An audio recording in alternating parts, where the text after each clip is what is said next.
इस बात में कोई शक नहीं कि जैसे जैसे साइंस तरक्की कर रही है वैसे वैसे हमें नई नई चीजें जानने को मिलती रहती हैं। लेकिन ये भी एक हकीकत है कि अभी तक बहुत कुछ ऐसा है जिसको देखकर साइंटिस्ट भी बिल्कुल दंग रह जाते हैं। फिर मामला चाहे इजिप्ट में बनी 2500 साल पुरानी हेलीकॉप्टर और एरोप्लेन की हाइरोग्लिफिक्स का हो, रशिया में अपने आप बड़े होने वाले क्रेटर का हो, या फिर नासा को स्पेस से रिसीव होने वाले मिस्टीरियस सिग्नल का हो। हमारे आसपास कई चीजें ऐसी भी हैं जिनके सामने साइंस को भी झुकना पड़ता है।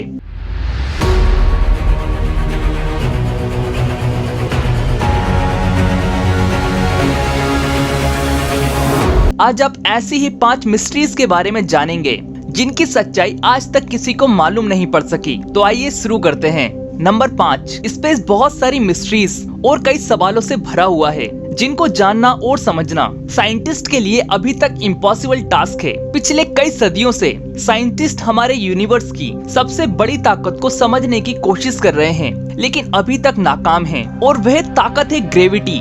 जिस तरह अर्थ की ग्रेविटी हर एक ऑब्जेक्ट को अपनी तरफ अट्रैक्ट करती है, इसी तरह सूरज की ग्रेविटी अर्थ समेत सोलर सिस्टम के दूसरे प्लैनेट्स को भी अपनी तरफ अट्रैक्ट करती है। लेकिन सूरज को किसकी ग्रेविटी अपनी जगह रहने पर मजबूर कर रही है? सूरज तो बहुत छोटी बात है, करोड़ों अरबों गैलेक्सी और इन गैलेक्सी के स्ट्रक्चर को कौन सी ग्रेविटी ने बना रखा है? कोई तो ऐसी चीज जरूर है जिसका मास इतना ज्यादा है कि वे इन सभी गैलेक्सी को अपनी अपनी जगह पर मेंटेन किए हुए है। साइंटिस्ट ने इस ना दिखने वाली ग्रेविटी को डार्क मैटर का नाम दिया है और ये मैटर हमारे यूनिवर्स के 85% मास को कवर करता है। लेकिन आश्चर्य की बात यह है, पिछली कई सदियों से इस पर स्टडी करने के बावजूद भी हम इतने ज्यादा फैले हुए मैटर के बारे में ना कुछ जानते हैं और ना ही इसको हबल या फिर जेम्स वेब जैसे पावरफुल टेलीस्कोप से देख सकते हैं। साइंटिस्ट सिर्फ इतना ही जानते हैं कि डार्क मैटर का मास एक थ्योरेटिकल वर्जन है जिसको ना हम देख सकते हैं और ना ही महसूस कर सकते हैं, लेकिन इसकी ग्रेविटी की वजह से इस यूनिवर्स का पूरा सिस्टम चल रहा है। नंबर 4, बेशक दुनिया के सबसे पावरफुल टेलीस्कोप से 13.1 बिलियन लाइट ईयर दूर गैलेक्सी को देख सकते हैं और हम ब्लैक होल की फोटो कैप्चर करने में भी कामयाब हो चुके हैं और साइंस की पावर इस्तेमाल करके हम 14 करोड़ किलोमीटर दूर मार्स पर कई रोवर भेज चुके हैं। लेकिन सबसे बड़ी बात यह है, ये सारे मिशन हम जिस प्लैनेट पर रहकर कर रहे हैं उसके ओशंस को अभी तक एक्सप्लोर नहीं कर पाए। करीब 80% से ज्यादा ओशियन के हिस्से ऐसे हैं यहाँ की दुनिया हमारी दुनिया से बिल्कुल कटी हुई है। ओशियन का deepest point Mariana Trench 11,022 metre गहरा है, लेकिन हम इंसानों ने ओशियन का सिर्फ वो हिस्सा अभी तक एक्सप्लोर किया है जो सिर्फ 200 मीटर गहरा है। इस पॉइंट को ट्वाइलाइट जोन कहा जाता है। यहाँ सूरज की रोशनी ना होने के बराबर है। लाइट के अलावा यहाँ प्रेशर 320 पाउंड पर स्क्वायर इंच होता है। ये इतना ज्यादा है कि जैसे किसी इंसान के शरीर के सिर्फ 1 इंच के हिस्से पर ट्रैक्टर का टायर रख दिया हो। यही वजह है कि इंसान का चांद पर जाना तो आसान है, लेकिन ओशियन के ट्वाइलाइट जोन से भी नीचे जाना बहुत ही मुश्किल है। एक एस्टिमेट के मुताबिक ट्वाइलाइट जोन के नीचे जितनी सी लाइफ रहती है, हम उनमें से सिर्फ 5% को एक्सप्लोर करने में कामयाब हुए हैं।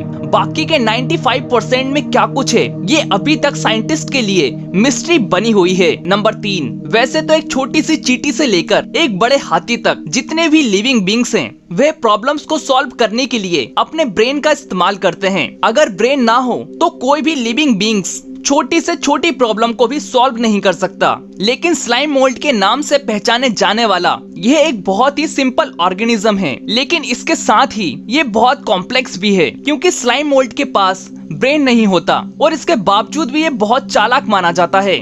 स्लाइम मोल्ड कॉम्प्लेक्स मेसेंस को बड़ी आसानी से सॉल्व कर सकता है और यह अपने फायदे के हिसाब से डिसीजन भी लेता है। हालांकि साइंटिस्टों को कई सबूत मिले हैं कि स्लाइम मोल्ड दिन के सही समय को पहचान सकता है, लेकिन सवाल ये है कि एक सिंगल ब्रेन सेल ना होने के बावजूद भी स्लाइम मोल्ड ये सब कुछ कैसे करता है? ये सवाल साइंटिस्टों को आज भी परेशान किए हुए है। नंबर 2, अटलांटिक ओशन को हवाई जहाज के जरिए अकेले पार करने वाली यह है एमेलिया इयरहार्ट। अपने बचपन से ही इनको एडवेंचर और फ्लाइंग करने का बहुत शौक था। 1928 में एमेलिया ने एंटार्क्टिक ओशियन को अकेले पार करके पूरी दुनिया को हैरान कर दिया, क्योंकि इस दिन से पहले यह काम किसी फीमेल ने नहीं किया था। इसके बाद 1932 में हवाई से यूएस मेनलैंड तक अकेले प्लेन फ्लाई करके एमिलिया ने वह करके दिखाया जो आज से पहले कोई मेल पायलट भी नहीं कर पाया था। अपने शौक को पूरा करने के लिए और वर्ल्ड रिकॉर्ड बनाने के लिए एमिलिया ने पूरी दुनिया का गोल चक्कर काटने का प्लान बनाया।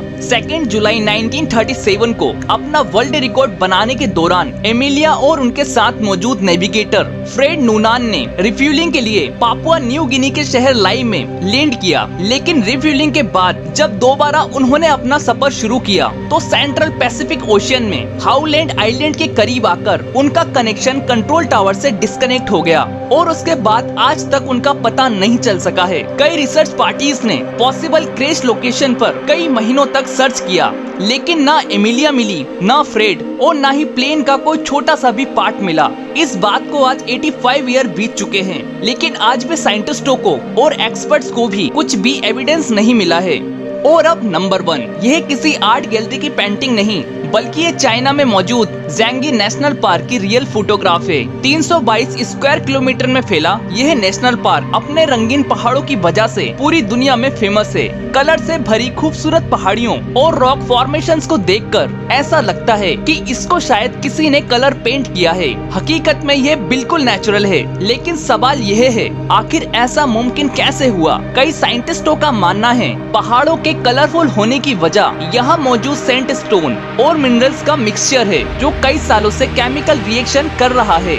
लेकिन ऐसा कोई इंसिडेंट तो कई जगहों पर भी होता है, लेकिन ये कलरफुल फॉर्मेशन सिर्फ यहीं पर क्यों है? जो लोग इस थ्योरी को नहीं मानते उनका कहना है कि अर्थ की टेक्टोनिक मूवमेंट की वजह से ये खूबसूरत फॉर्मेशन बनी है। कई सदियां गुजरने के बावजूद भी साइंटिस्ट अभी तक इन खूबसूरत पहाड़ों के पीछे का असल सच मालूम नहीं कर सके हैं। आज की वीडियो में बस इतना ही। आपको ये वीडियो कैसी लगी हमें कमेंट करके जरूर बताएं। और अगर आप समुद्र की गहराई में मिली कुछ अनोखी चीजों के बारे में जानना चाहते हैं या फिर समुद्र की गहराई कितनी है यह जानना चाहते हैं तो हमारी यह वीडियो देख सकते हैं। और अगर आप एक साइड इनकम करना चाहते हैं तो केयर नेचर के साथ जुड़कर आप मात्र 10 लोगों को रेफर करके 16,000 रुपए तक कमा सकते हैं। अधिक जानकारी के लिए हमसे संपर्क करें, हमारी डिटेल डिस्क्रिप्शन में है। वीडियो पसंद आई हो तो वीडियो को लाइक करें, शेयर करें और चैनल को सब्सक्राइब करना बिल्कुल ना भूलें। जय हिंद।